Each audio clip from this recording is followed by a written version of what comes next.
पहले हिंदुस्तान में पहलवान थे, पहले हिंदुस्तान में पहलवान थे।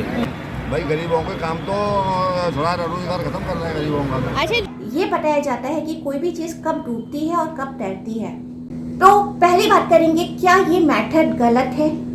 क्या है इस मेथड की सच्चाई? नमस्कार, मैं हूं आपके साथ में Ritu. Welcome to Namo Namo health care. और फिर से हम चर्चा करने वाले हैं एक अहम मुद्दे की, फ्रूट्स की राइपनिंग। जो फलों की, जो फल जो पकाए जा रहे हैं वो किस तरह से उनका जो राइपनिंग है या क्या वो कार्बाइड के थ्रू पकाए जा रहे हैं, इसके बारे में हमने पिछले वीडियो में चर्चा की थी। उसी को हम आज भी जारी रखेंगे। रिसेंट न्यूज़ के जो अभी सभी को जो समाचारों में जो सुनने में आ रहा है कि कार्बाइड के थ्रू फल पकाए जा रहे हैं, और ये प्रोसेस कोई नई नहीं है, ये बहुत ही पुरानी है। अगर आप जनरल किसी फल वालों से या जनरली जो इस काम को करते हैं, यदि आप उससे पूछेंगे तो वो यही बात कहेंगे कि किससे पकाए जाते हैं, तो कहेंगे सिंपल कार्बाइड। और कार्बाइड जो है, सबसे बड़ी अहम बात जो है कि लोगों को इस बात के बारे में जानकारी नहीं है, लोग अवेयर नहीं है कि जो कार्बाइड है इट इज़ पॉइजनस, वो हानिकारक होता है। बहुत सारे जो वेंडर्स हैं, इस काम को करते हैं, जो सेलर्स हैं, जो फ्रूट्स को बेचने वाले हैं या सब्जियों को बेचने वाले हैं, उनके अकॉर्डिंग जो कार्बाइड है वो जो है एक अच्छा कंपाउंड है, या वो एक ऐसी चीज़ है जिससे ही जो है फल जो है पकाए जाते हैं। वो कार्बाइड की वजह से कहा जा रहा है, उससे मतलब नहीं होता है। नहीं है भाई पहले हिंदुस्तान में पहलवान थे, पहले हिंदुस्तान में पहलवान थे। जब कार्बाइड से पकता जाता था जब पहलवान थे। अब केमिकल जो वगैरह है, पर कौन से केमिकल वो एक्चुअली इसमें सरकार अपना फायदा कर रही है, सरकार अपना फायदा कर रही है, क्योंकि बड़ा बड़ी कोलेस्ट्रॉल उनसे उनको कमीशन मिल जाए, GST मिल रही है। तो इस वजह से वो पुरानी चीज़ों को छोड़ के नई चीज़ें प्लान ला रहे हैं। मुझे टैक्स मिल रहा है, सब मिल रहा है, कोलेस्ट्रॉल उनने काम सौंप रहे हैं, छोटे आदमी से काम थोड़ा रहे हैं। भाई गरीबों के काम तो थोड़ा रोजगार खत्म कर रहे हैं गरीबों का। अब ये कोल्ड स्टोर में जा रहा है। जैसे नॉर्मली ये जो केला वगैरह है वो आपके घर में भी पक जाते हैं, पर अब आपको ये कोल्ड स्टोर से मिलता है ना? ऐसे ही आप बोल रहे हैं ना, इसकी वजह से आपको नुकसान उठाना पड़ रहा है। नुकसान उठाना पड़ रहा है। भाई जितनी नेता सब चुप रहे हैं, कोई बनाने जा रहा है गरीबों का। पिछले वीडियो में हमने आपको ये बताया कि कार्बाइड से पकाना जो है स्वास्थ्य के लिए बहुत ही हानिकारक हो सकता है, और गवर्नमेंट के थ्रू जो है इसको बैन किया गया है। मींस जो गवर्नमेंट है, फसाई जो है, जो फूड के रेगुलेशन, रूल्स एंड रेगुलेशंस जो बनाते हैं, उनके थ्रू जो है, गवर्नमेंट के थ्रू जो है कार्बाइड के थ्रू फलों को पकाना बैन किया गया है, क्योंकि ये जो है स्वास्थ्य के लिए हानिकारक होता है। हानिकारक का सबसे मेन जो यहाँ एजेंट है वो है इसमें से फॉस्फीन और आर्सेनिक का मौजूद होना। आर्सेनिक बहुत ही हानिकारक होता है, it's a very toxic matter. कुछ ऐसे हैवी मेटल्स हैं, जैसे हम बात करें mercury, lead, cadmium and arsenic, ये अगर हम बॉडी में कंज्यूम करते हैं तो ये आपको कुछ ना कुछ डिसऑर्डर क्रिएट करते हैं और हेल्थ के लिए इशू बनाते हैं। और जिनमें से आर्सेनिक जो है वो बहुत ही ज़्यादा, हम कहें कि बहुत खतरनाक होता है। इसलिए एक इशू जो है वो है कार्बाइड के साथ में। अगर गवर्नमेंट किसी भी चीज़ को बैन करती है तो कहीं ना कहीं उसके पीछे एक रीज़न ज़रूर होता है, लेकिन एक जो कॉमन पर्सन है वो इस बात को शायद नहीं जानते कि किस तरह से जो है ये चीज़ जो है वो उन्हें नुकसान दे रही है। वो नेचुरल नहीं है, वो पका हुआ किसका है? केमिकल का नहीं, पका हुआ तो वो भी है, ये भी है। इसका टेस्ट अलग होगा, उसका टेस्ट अलग होगा, बर्फ वाले टेस्ट अलग होगा, केमिकल वाले टेस्ट अलग होगा। ओके, वैसे नेचुरल दोनों ही है? नेचुरल नहीं आता है। अच्छा, बच्चे ही आता वहाँ। पकाते किससे हैं? एक बर्फ से पकता है, ओके, एक केमिकल लगा दी, इसी में लगा दी। कार्बाइड होता है या कौन सा केमिकल कार्बाइड से पकता है? कार्बाइड वाला तो मीठा होता है। मीठा होता है? केमिकल वाला मीठा नहीं होता है, केमिकल तो जहर होता है। अच्छा। एक ढक्कन अगर आदमी पी ले तो बढ़ जाएगा केमिकल। कार्बाइड के अलावा कौन सा केमिकल होता है? कार्बाइड भी तो केमिकल ही है। कार्बाइड केमिकल नहीं होता है।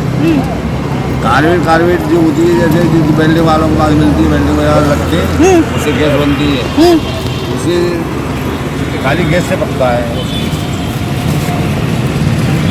अंकल मेरे पास ये है, आप इसको कार्बाइड बोल रहे हैं, क्या है ये बताइए? जो वो है, ये क्या है? पकाने की पुड़ी आ रही है। क्या? ये फल पकाने की पुड़ी आएगी। कौन देता है इसको? ये तो कार्बाइड नहीं है ना, कार्बाइड नहीं है ना, ये तो नेचुरल वाला है। मंडी मिलता है। अच्छा अच्छा, मतलब सबको मिलता है, सबको मिलता है। पैकेट आधा पूरा एक पाव धोए आएगा। और अंकल कार्बाइड किधर से मिलता है? जैसे कार्बाइड हम लेना चाहें कहाँ से मिलेगा? चांदपुर नगर में रहेगा। ठीक है। जो चांदपुर नगर बिल्डिंग वगैरह काम होता है ना, वहीं मिलता है। Thank you uncle. तो ये बात कहीं ना कहीं हमें जो आम लोग जो होते हैं, जो सेलर्स होते हैं, जो फलों को बेचने वाले होते हैं, जो ठेले लगाते हैं, उनसे बात करने पर हमें ये पता चला कि उनके लिए जो कार्बाइड है वो एक टॉक्सिक एजेंट नहीं है। वो कार्बाइड को बहुत अच्छा मानते हैं और इस बात को डेफिनेटली कहते हैं कि कार्बाइड जो है वो एक अच्छी चीज़ है जिससे फल पकाए जाते हैं। हाँ, एक चीज़ जो बहुत अच्छी हुई है कि कहीं ना कहीं लोगों में ये अवेयरनेस आई है कि लोग कहीं ना कहीं ये इस बात को पूछ रहे हैं। जो कस्टमर्स हैं, कंज्यूमर्स जो हैं, वो कहीं ना कहीं उन लोगों से इस बात को बार बार पूछते हैं कि आपका फल किससे पकाया जा रहा है। ये बात जो है कहीं ना कहीं जो मेन उनके सोर्सेज है वहाँ तक भी पहुँच रही है। और एक अच्छी बात हमें मिली कि हमें ये जो है एक जो फ्रूट सेलर थे, वेंडर थे, उनसे हमें ये जो है पाउच मिला। उन्होंने कहा ये आपको यदि कार्बाइड लेना है तो आप ले लीजिए, हमारे पास कार्बाइड है। तो जब उन्होंने ये दिया, जब उसको पढ़ा गया तो एक्चुअल में ये कार्बाइड का पैकेट नहीं था, ये है इथाइलिन राइटनर। ये जो गवर्नमेंट के थ्रू ही रिकॉग्नाइज किया जाता है, वो जो है उन्होंने इथाइलिन जो राइटनर है ये हमको दिया। अच्छी बात है कि कहीं ना कहीं लोग अवेयर हो रहे हैं। और अगर सच में अगर हम सभी जो हैं इस बात को समझें, क्योंकि फ्रूट्स या खाने की चीज़ें एक ऐसी चीज़ है जो डायरेक्टली आपकी हेल्थ को अफेक्ट करती है। और फ्रूट्स बहुत ही इम्पॉर्टेंट है, वो फ्रूट्स जो कि आपकी हेल्थ के लिए बहुत ही अच्छे होते हैं, आपको इम्यूनिटी प्रोवाइड करते हैं, जिनके अंदर बहुत इम्पॉर्टेंट मिनरल्स एंड विटामिन्स होते हैं, विटामिन सी होता है। अगर वही जो हैं टॉक्सिक हो जाएंगे, जहरीले हो जाएंगे, अगर उनमें ही एक ऐसी चीज़ पाई जाएगी जो आपको हेल्थ देने की जगह उल्टा आपकी जो बॉडी है वो डिक्लाइन हो रही है, वो आपकी बॉडी को शायद जितना नुकसान पहुंचा रहा हो सकता है वो नॉर्मल चीज़ें भी आपको उतनी नुकसान नहीं पहुंचा रही हों।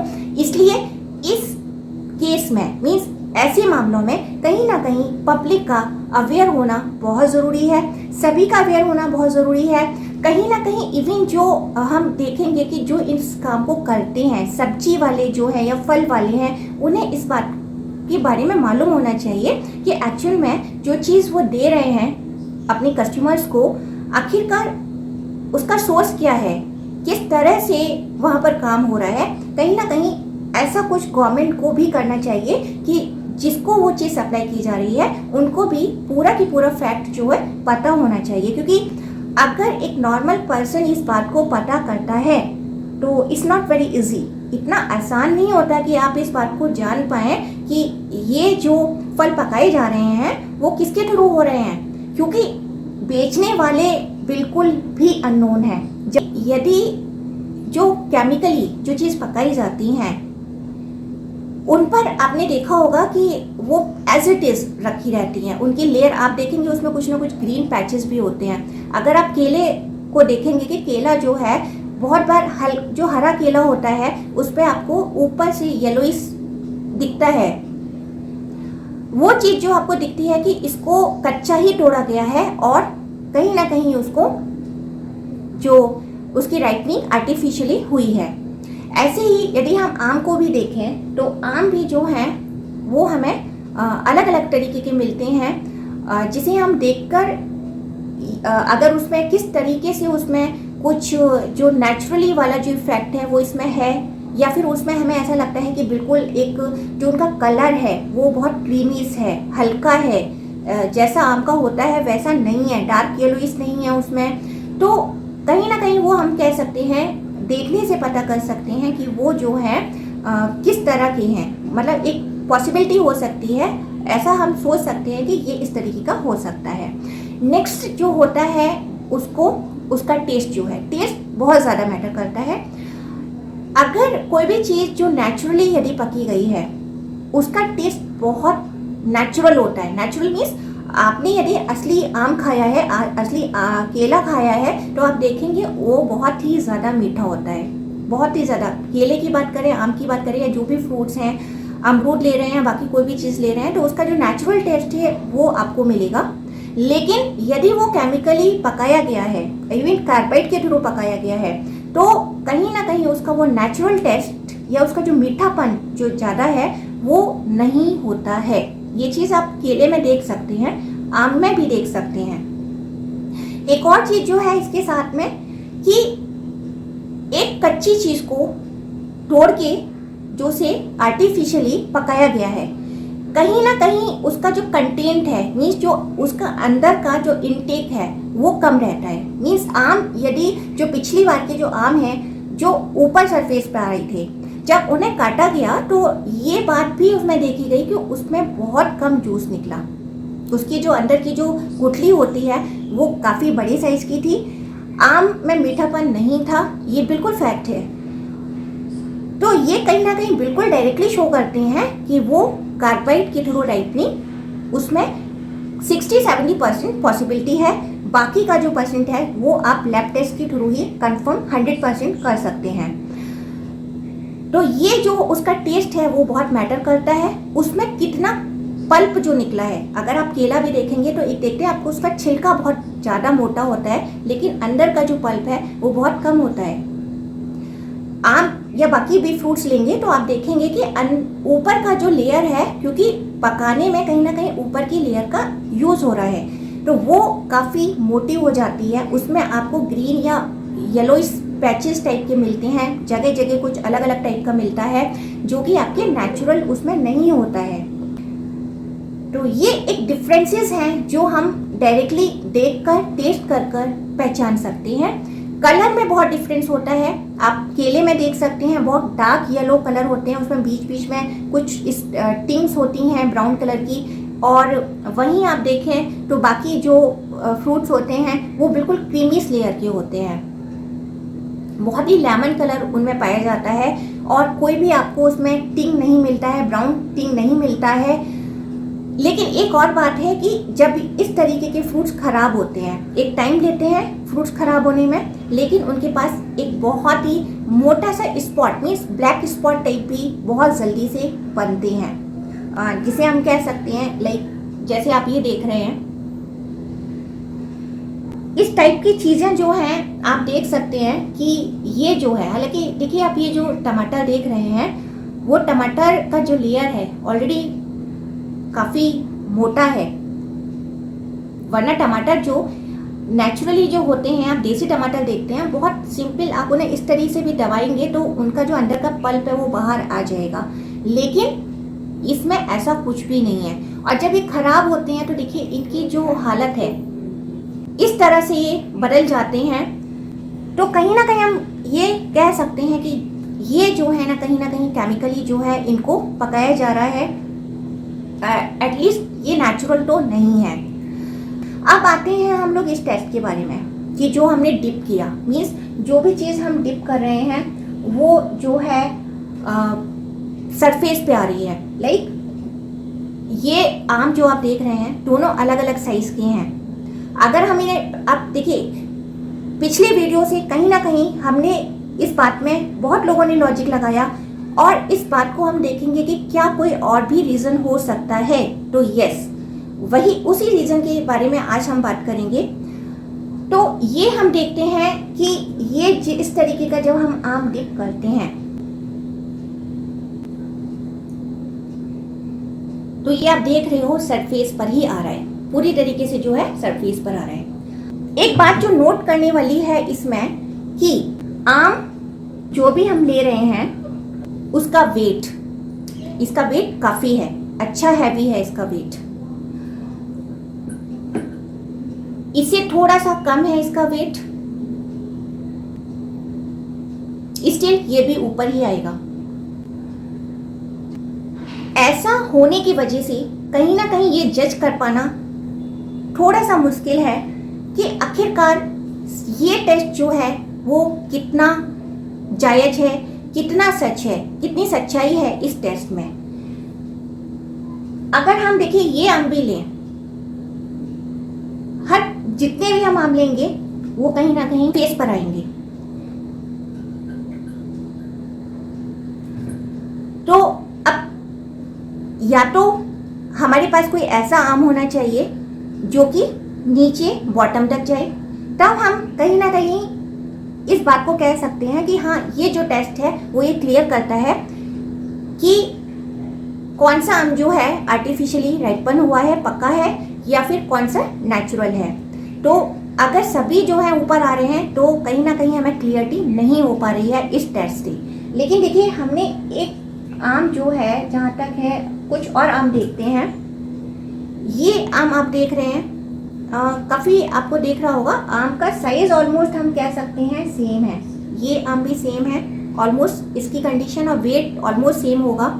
और ये जो आम हैं ये भी सेम ही वेट के हैं। दोनों को हम डिप करके देखते हैं।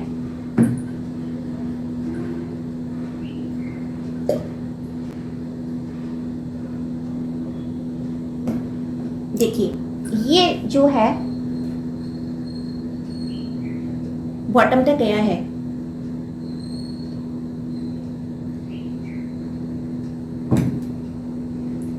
ये भी जो है आम, इसको अगेन डिप करते हैं। ये भी डिप पर, ये भी देखिए नीचे है, सरफेस पर नहीं आया है। ये भी जो है नीचे सेटल हुआ है। ऐसे 2-3 आम जरूर मिले जो सेटल हुए। कहीं ना कहीं ये आपको डेफिनेटली शो करते हैं कि ये टेस्ट जो है वो फेक नहीं है। ये वाकई जो आर्टिफिशियली या फिर जो नेचुरल तरह से जो पके हुए फल हैं उनके बारे में ये कंफर्म करता है। और इसके अलावा भी कहीं ना कहीं आप जो है गूगल में भी जाकर देख सकते हैं। जब आप इस टेस्ट को गूगल से भी सर्च करेंगे तो कहीं ना कहीं आपको इस टेस्ट के बारे में कि ये टेस्ट जो है ठीक है। जितने भी टेस्ट किए जाते हैं आर्टिफिशियल या नेचुरल फलों को चेक करने के लिए, उनमें एक टेस्ट ये भी आता है। तो ये जो है वो कंफर्मेशन देते हैं कि हाँ ये टेस्ट जो है ठीक है। एक आर्टिकल जो है हमें डॉक्टर कृष्णमूर्ति चल्ला जी से भी मिलता है, जिसमें उन्होंने इस टेस्ट का कंफर्मेशन किया है कि इस डिप करने के थ्रू भी हम जो है ये आइडेंटिफाई कर सकते हैं कि वो केमिकली उसको पकाया गया है या फिर वो नेचुरल है। तो ये हुआ हमारा कंफर्मेशन टेस्ट कि ये टेस्ट जो है वो डेफिनेटली कंफर्म करता है।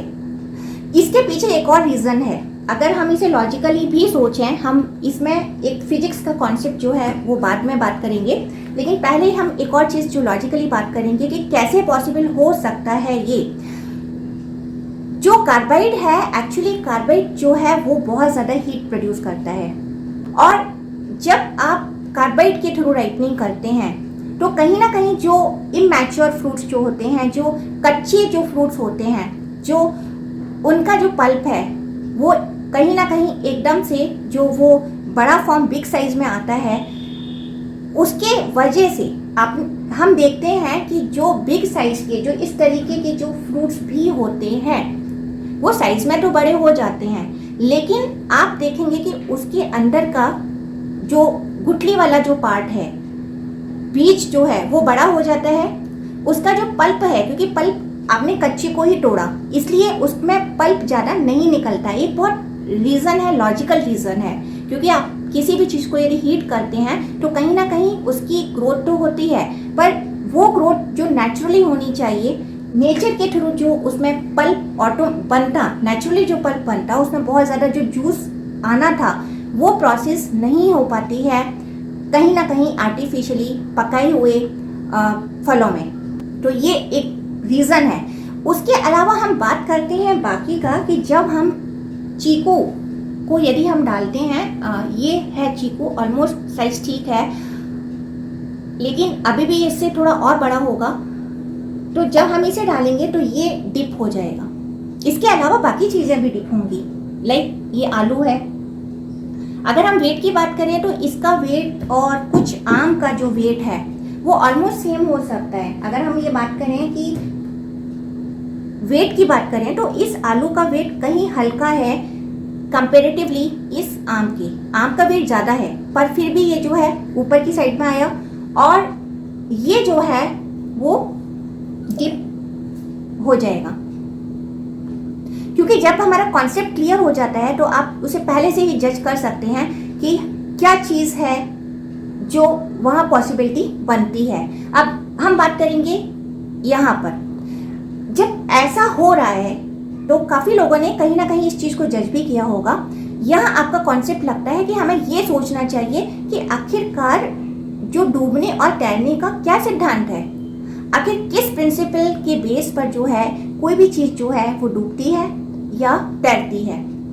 तो जो फिजिक्स के स्टूडेंट्स हैं या साइंस में जिनको अच्छा नॉलेज है, अच्छी नॉलेज है, कहीं ना कहीं वो फ्लोटेशन प्रिंसिपल जो है, अगर आप जानते हैं फ्लोटेशन प्रिंसिपल जिसे प्लवन सिद्धांत कहा जाता है, जिसमें ये बताया जाता है कि कोई भी चीज़ कब डूबती है और कब तैरती है, तो उसके बेसिस पर जो है हम ये पता कर सकते हैं कि ये चीज़ जो है वो डूबनी चाहिए और ये चीज़ जो है ऊपर आनी चाहिए।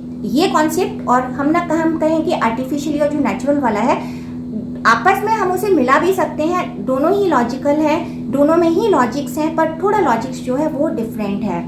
यहाँ जो कंडीशन है जो हम आलू के साथ में देख रहे हैं या फिर आप इस चीकू के साथ में देख रहे हैं, इवन कुछ भी आप देखेंगे, ये चुकंदर है, ये भी देखेंगे तो वो भी डिप हो जाएगा। सबसे बड़ी बात तो ये है कि चलिए हम कुछ और नहीं है, हम ये किशमिश देख रहे हैं, किशमिश और मुनक्की हैं, बहुत छोटे हैं, पर हम इसको भी देखेंगे। देखिए ये भी डिप हो जाएगा।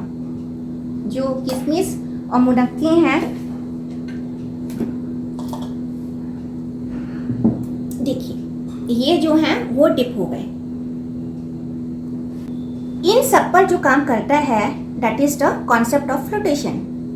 कोई भी चीज कब डूबती है, कब तैरती है, आर्किमिडीज जो सिद्धांत है, अगर नाव जो पानी पर तैर रही है, जो पानी में जहाज जो शिप जो होते हैं उनका क्या कॉन्सेप्ट है, तो कहीं ना कहीं हमें उस कॉन्सेप्ट को भी ध्यान में रखना चाहिए जिसमें डेंसिटी मैटर करती है। सिंपल सी बात, यदि कोई भी चीज़ डेंस है, हमने जो भी चीज़ ली यहाँ पर, मतलब जो भी चीज़ अंदर से सॉलिड है वो कहीं ना कहीं उसके चांसेस हैं, मीन्स वो डूबेगी ही। आप यदि किसी पानी में पत्थर डालते हैं तो वो कहीं ना कहीं डूब जाता है। लेकिन कुछ चीज़ें जो हल्की चीज़ें हैं, अगर वो जो हैं वो फ्लोट करती हैं। एक और बात जो है, अगर हम नाव का कॉन्सेप्ट लें तो कहीं ना कहीं उसका सरफेस एरिया भी जो है वो मैटर करता है। सरफेस एरिया मीन्स अगर कोई भी चीज़ जिसका सरफेस, नाव के केस में जब वो नीचे की तरफ जाता है तो कहीं ना कहीं उतना ही जो प्रेशर है वो ऊपर की तरफ उस पर लगता है, जिससे कि जो चीज़ है वो ऊपर की तरफ उठती है। तो ये जो है हमारे फ्लोटेशन कॉन्सेप्ट हैं, जिसके कारण से कोई भी चीज़ डूबती या तैरती है। और एक जिंदा व्यक्ति जो है वो पानी में डूब जाता है, लेकिन जो एक डेड बॉडी होती है वो तैरती है। तो यहाँ भी अगर आप देखेंगे, वहाँ भी जो है कॉन्सेप्ट ऑफ डेंसिटी जो माना जाता है। बस हम इतना जरूर ध्यान रखें कि कहीं ना कहीं हम अपने आप को इस तरह से, जिस तरह से आम फ्लोट कर रहा है उस तरह से कहीं ना कहीं हमारी कंडीशन ना हो, ये बहुत ज़रूरी है। आई थिंक आप समझ गए होंगे व्हाट आई मीन टू से। तो हमें ये कॉन्सेप्ट अलग है डेंसिटी का कि कोई भी चीज़ कब तैरती है और कब डूबती है। तो जो भी चीज़ आप सॉलिड देखेंगे, जो ठोस चीज़ है, गोल चीज़ है, कहीं ना कहीं उसके चांसेस ऑलमोस्ट रहते हैं कि वो जो है वो उसके अंदर डिप हो जाएगी। लेकिन इसमें वेट भी मैटर करता है। इनका जो मेन है कि इनका वेट इतना हैवी है, इतना हैवी वेट होने के बाद भी जो है ये सरफेस पर तैर रहे हैं, सरफेस पर फ्लोट कर रहे हैं।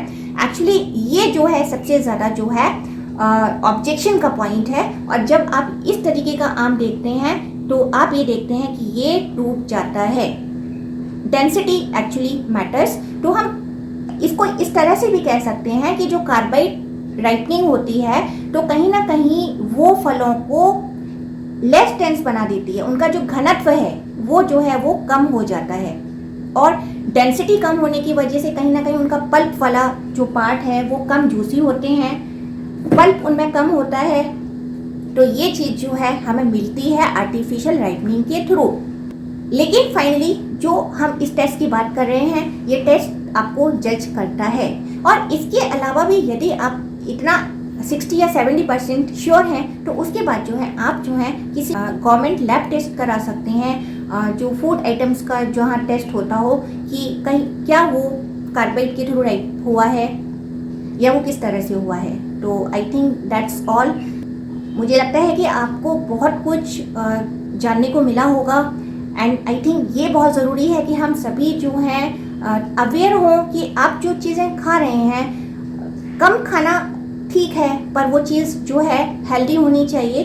बजाय हम इस चीज़ को हम ये सोच के खा रहे हैं कि वो हमें हमारे हेल्थ के व्यू पॉइंट से बहुत अच्छी है, अगर वो हमको हेल्थ की जगह वो हमारे डिसीज़ का कारण बन रही है। और इससे कोई नॉर्मल डिसीज़ नहीं होती हैं, बहुत भयंकर डिसीज़ होती हैं। ये जब आपको आपकी बॉडी में जब आर्सेनिक जैसा केमिकल जब बॉडी में जाता है तो वो आपको एक नॉर्मल डिसीज़ नहीं देता है, वो आपकी मेन ब्रेन फंक्शनिंग को अफेक्ट करता है, आपकी पूरी बॉडी पार्ट्स को अफेक्ट करता है, इवन कार्सिनोजेनिक भी होता है, कैंसर प्रोड्यूसिंग भी होता है। और आई थिंक ये सब चीज़ें बहुत नॉर्मल है। आजकल हम देख रहे हैं कि हम कहीं ना कहीं नेचर को ब्लेम करते हैं, वो नहीं करना चाहिए क्योंकि नेचर आपको सब कुछ अच्छा ही देती है।